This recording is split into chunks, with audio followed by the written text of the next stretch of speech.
Hi everyone, welcome to my channel. This is my first YouTube video, so let me introduce myself. My name is Bella. I'm currently a fashion design student and I love making clothes and everything creative. So that is basically what this channel is going to be. Today's video is a very casual documentation of me completing my final for my studio this semester. This was our first knitwear specific studio. So our final was an athleisure mini collection. Mini collection meaning like 2 looks, 5 pieces total, whereas a full collection would be like at least 5 looks. So this is like half of that. So yeah, the assignment was athleisure, but you could do anything that you wanted with that. You could do sleepwear, swimwear, typical athleisure. I opted in for loungewear. I really wanted to do something that could be worn in or outside of the house, so that is what I did. I have 2 tops, 1 pair of pants, and 1 pair of shorts in this collection, as well as a bag, which will have its own tutorial on how to make because it is the perfect holiday gift. So keep an eye on my socials. I will let you know what day that will be posted. And like I said earlier, this is a very casual documentation, vlog style to the max. I show a little bit of construction and I give you some tips and tricks there. But if you want more in-depth and more details on each individual piece, check out my YouTube shorts. And there are videos for each individual garment and the full process of me sewing those. So without further ado, let's get into the video. Hello, it is time to get to work. Have I made any moves towards making a final product? No. Am I gonna see how much I can do today? Yeah. I want to set a goal, but at the same time, I don't want to disappoint myself because I never actually reach my goals. So, oh, that sounded depressing.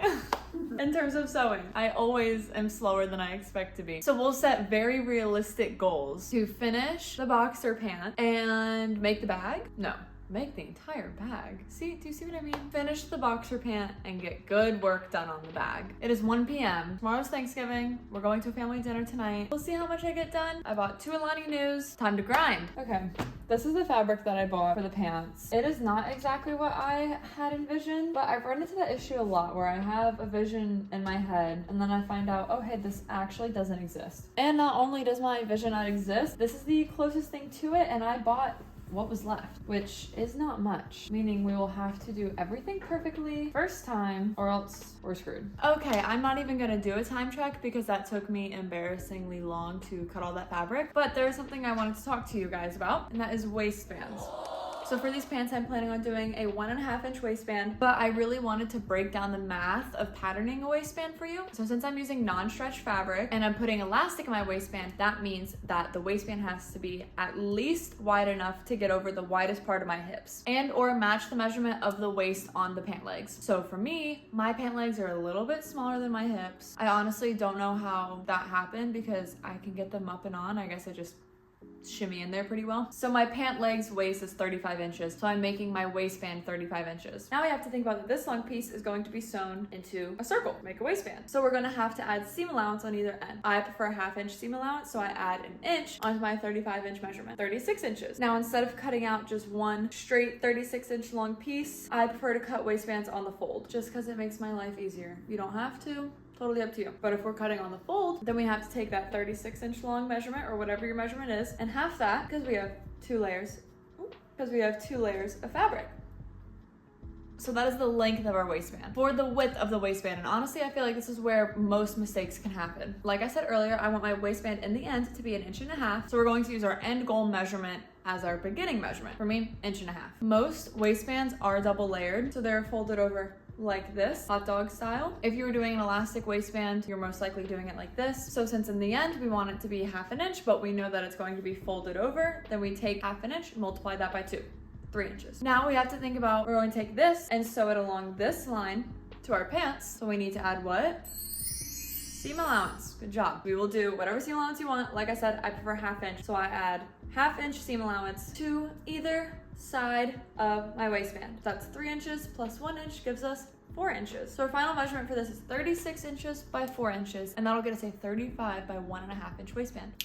Don't forget to do your math or else it'll be all wrong. Anyway, moving on. Hello, welcome to this weird camera angle that I'm putting you at while I sew. Just for funsies. I'm gonna sew down until where this notch is. I'm gonna stop. I'm gonna do the same for the other leg. Back stitch.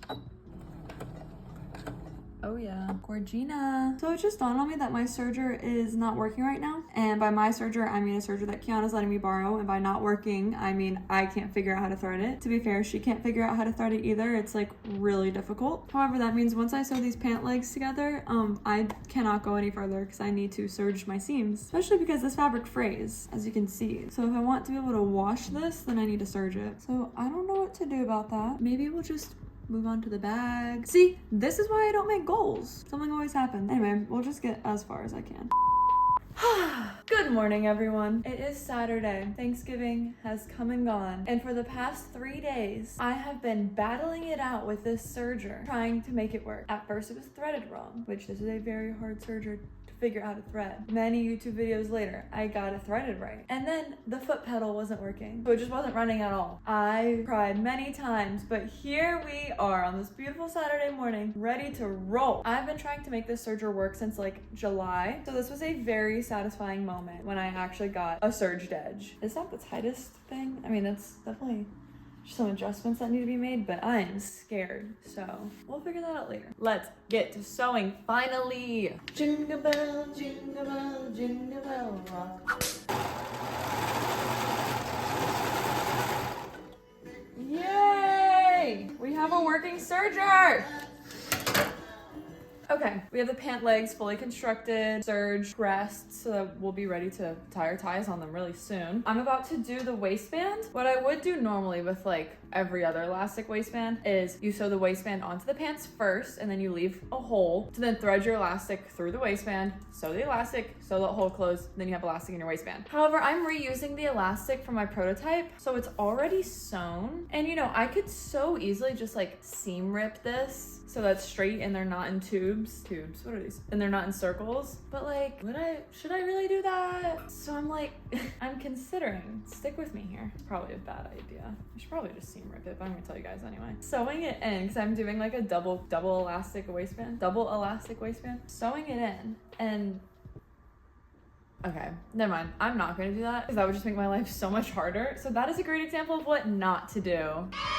So I'm gonna put in a waistband like normal, like I should, because I'm being professional. Okay, so since I'm doing a waistband normally, I figured I would teach you guys. Oh, someone's blowing leaves. You're gonna be able to hear it. Ignore the leaf blower that's going on in the background. The waistband is the same measurement as the waist on the pants. So what I do is I like to mark it into quarters. I want my one seam to line up with my center back seam. So I take this as my starting point and I fold in half at the center back seam, and then I mark where it folds. So that is half. Then you're going to line up the center back seam and this mark we just made, like so. And you're gonna go out to the sides again, and you're gonna mark here, and you're gonna mark here. I just mark it with pins. You can mark it with chalk or anything you want. Now we have our waistband sectioned into quarters. Now we can take our pants, and we naturally already have them sectioned into quarters. If you don't have side seams or you don't have 4 seams or whatever, you could do the same thing where you just take one seam, fold, mark, mark. And we're going to line up our markings on the waistband with our seams or our markings on the pants. And I do this strategy for all things that are circular that I'm having to sew together.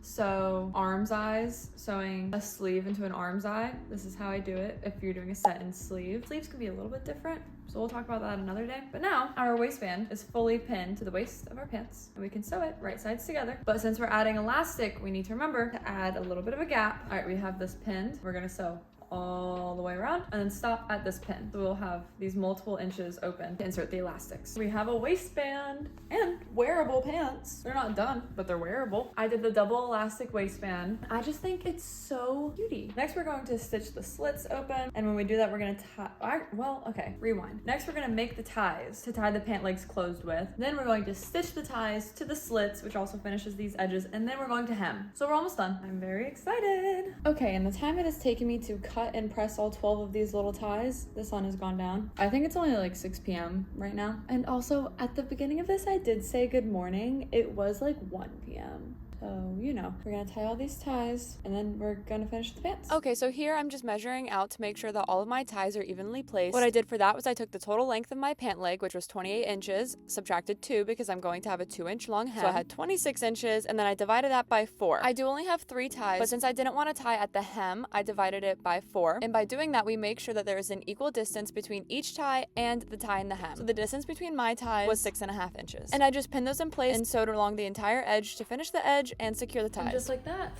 we are done. I cannot wait to try them on. I'm gonna try them on in the morning because I'm so cozy in my PJs, even though I've been in my pajamas all day. I really love these. They're so cute. I can't wait to wear them. Eyes on the side. And then for the hem, I just serged the raw edge, folded it under 2 inches, and top stitched that down. And it just looks so clean and pretty, and oh, I love it. Hello. Another day, another project. Today, we're going to do the flounce micro short, and I have this super soft rib knit. In my mind, when I was designing these shorts, I really wanted a cable knit, but there were multiple issues with that. One, Joann's did not have a good colored cable knit. They were either like pink or tan, which I love, obviously, but I really wanted white. And then they had cream, but I swear they have changed their cream. It is not like a creamy white, it is a yellow cream. It is so yellow, and my tops are white, so it was just not working. It was not working. So after hunting for I don't even know how long, a while, we found this rib knit. It wasn't even on the shelves. It was like on top of the shelves, stacked on top of the shelves, and my boyfriend saw it. So we got a ladder and got it down ourselves. Oh, the rest of the issues with the cable knit. I realized these are shorts, you know, and they have to stretch to contour the body. And when a cable knit stretches, most of them get very holy. You can see through them. That would not be good for shorts. There was a perfect fabric that I wanted so bad, but it did not come in white or cream or anything like that. So we went with this, which I'm very excited about. It is so soft. I wish you guys could feel it. And when you stretch it, it stays pretty opaque. Like, you should be good if you're wearing nude underwear. So I'm excited for this. This is what we're making the shorts out of. I've also debated whether or not I want the ruffles to be ruffles or flounces. At this point, I'm pretty sure I'm gonna do flounces because it's a thicker knit material, so once I start gathering it and then sewing it on, I don't want it to be chunky, you know? And the ruffles are only gonna be but so long. So we're gonna go with flounce. Also, look at my outfit. Recognize these pants? I hope you do, or else I don't know where you've been the past little while. Okay, let's get to work. Okay, another day, another garment.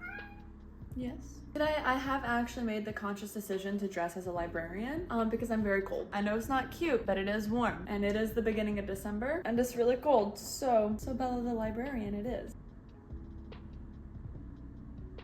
So on the to-do list for today, we have get everything done. No, but realistically, I want to get both tops done. Well, I want to start and finish both tops and work on the bag. I don't know when I'm gonna go to sleep tonight because here, I don't think I've prefaced what exactly is going on in this week of my life while I'm doing this. It is finals week. Yesterday was my last day of class, meaning this collection is due a week from yesterday. I'm sure you're asking, Bella, why do you want to get it done today? Well, my lovely, lovely people, I have 2 back-to-back exams on Thursday that I would love to be able to study for on Wednesday. Today's Tuesday. And yesterday was my birthday, and Saturday is my birthday party, and I would like to make an outfit for my birthday party.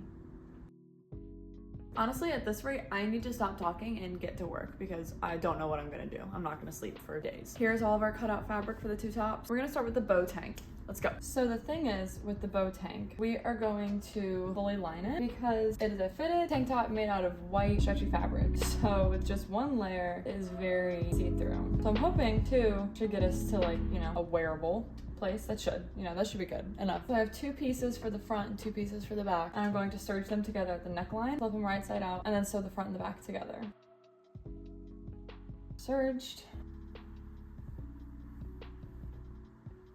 Lovely. Now we have a nice finished neckline. Okay, so here I'm going to show you how to have a nice finish inside of your garment when you're doing something that is double lined. I already showed you to serge at the neckline, then you fold that over, but here we're going to make sure that our shoulder seams are nice and pretty. So you're going to take your front piece and your back piece, and you're going to open them, separate them, and we're going to be focusing on this area that I have pinned here. So what I did was I took the front piece and the back piece, and I lined them up at the shoulder seams, and I lined up the neckline seams, which is where that vertical pin is. Make sure the neckline seams line up and they intersect, and pin along the shoulder seam. Now it's super easy from here. You just serge or sew along that line. It looks a little funky because you have to kind of unfold the fabric twice. Just make sure that you're looking at the inside of the 2 layers. You'll know you're doing that if you can see the serged edge of your neckline, and then just repeat that to the other side. And once you have those 2 serged, you can turn your tank top right sides out, and you will notice that you have a nice, pretty, super comfy finished shoulder seam on the inside of your garment. And then you'll just continue sewing like normal. So I'm making the ties for the bow tank right now, and I thought I would teach you guys how to do the ties. These are like what the ties will look like, but I wanted to show you how I make them because it's very technical. You take this 1 inch wide by however long you want piece of fabric, make sure it's stretchy fabric, and then you just pull it.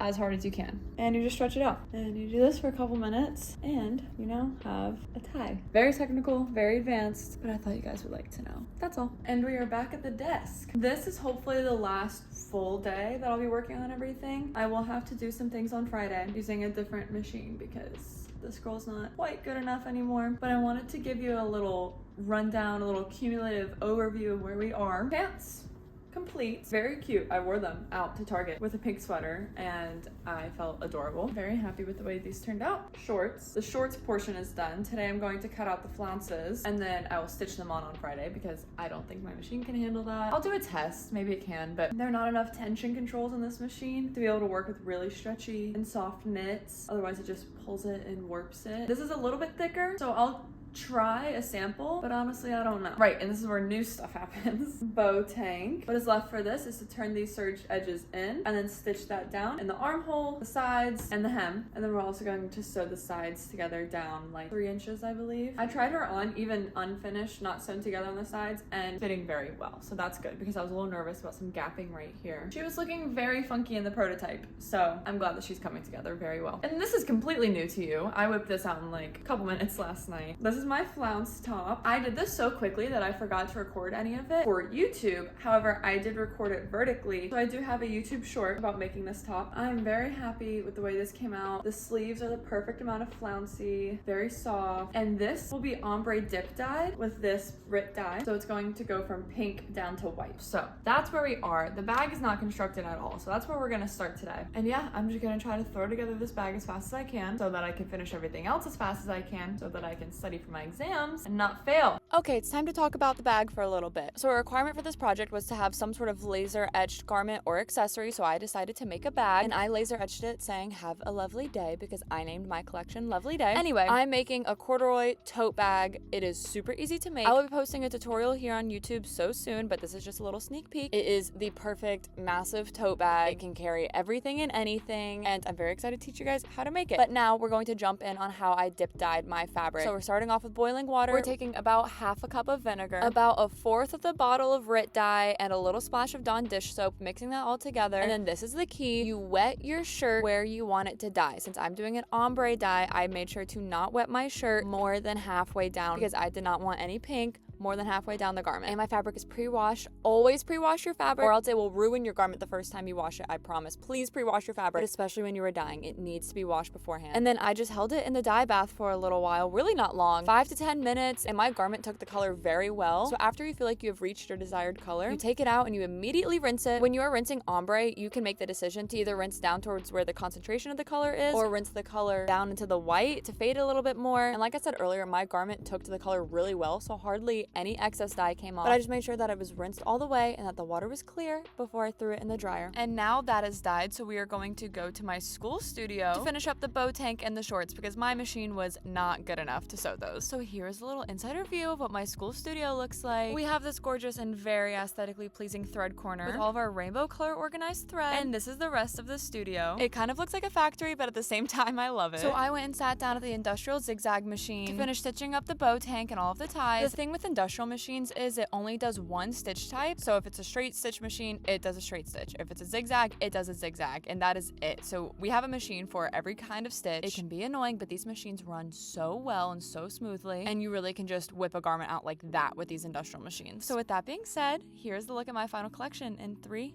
2, 1.